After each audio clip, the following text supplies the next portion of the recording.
ഭാരതാംബ കറക്റ്റാണ്. കൃത്യമായിട്ട് അവർ agendas set ചെയ്യും. അപ്പോൾ അതിൻ്റെ പിന്നാലെ മീഡിയാസ് പോകും, ചർച്ചകൾ അങ്ങനെ പോകും. ഞാനിപ്പോൾ ആലോചിക്കായിരുന്നു ഏറ്റവും വലിയൊരു വിഷയം എന്ന് പറഞ്ഞു കഴിഞ്ഞാൽ തിരുവനന്തപുരം നമ്പർ 1 ആരോഗ്യ കേരളം എന്ന് പറഞ്ഞാൽ തിരുവനന്തപുരം മെഡിക്കൽ കോളേജിൻ്റെ അകത്ത് നടന്നൊരു സംഭവമാണല്ലോ. എല്ലാ തെളിവുകളും വരുമ്പോൾ ഒരു മനുഷ്യന് മരിച്ച ആൾ തന്നെ പറയുവാണ് നായയുടെ വില പോലും എനിക്ക് തന്നില്ല എന്ന് ഒരു മനുഷ്യൻ.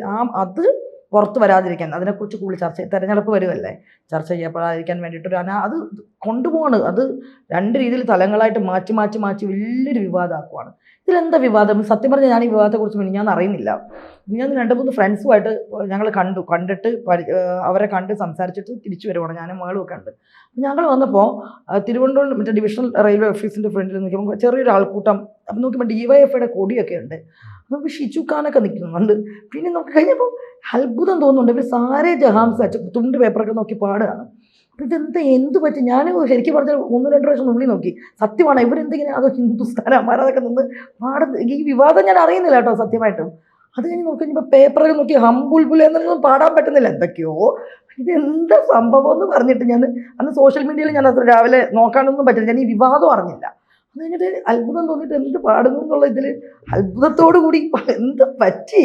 ഷിജുഖാനൊക്കെ നിന്ന് നമ്മുടെ ഹിന്ദുസ്ഥാനാണ് ലോകത്തിലേക്ക് ഏറ്റവും മികച്ചത് എന്ന് പറയണേ. ഈ ബുൽബുലെന്നൊന്നും പാടാൻ പറ്റുന്നില്ല. അതാണ് ശ്രീജിത്ത് ഏറ്റവും ഭയങ്കര തമാശ. പേപ്പർ പറഞ്ഞാൽ പോയി ആ അവസ്ഥയാണ്. ഇതെന്താണ് അവസ്ഥ എന്നൊക്കെ വിചാരിച്ചിട്ട് ചെന്ന് നോക്കിയപ്പോഴാണ് ഞാൻ അറിയുന്നത് കുറച്ച് പിള്ളേർ വന്ദേ ഭാരത് അതിൻ്റെ അകത്ത് ഈ ഗണഗീതം. അപ്പം ഈ സത്യം പറഞ്ഞ ഇതിനു മുമ്പ് ഈ പരമപവിത്ര വദാമി മണ്ണിൽ അതല്ല പ്രശ്നം.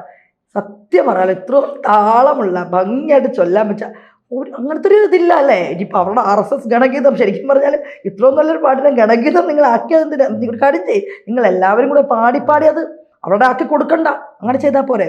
കൂടുതൽ വാർത്തകളും വിശേഷങ്ങളും നിങ്ങളിലേക്ക് എത്താൻ ABC മലയാളം സബ്സ്ക്രൈബ് ചെയ്യുക, ബെൽബട്ടനും അമർത്തുക.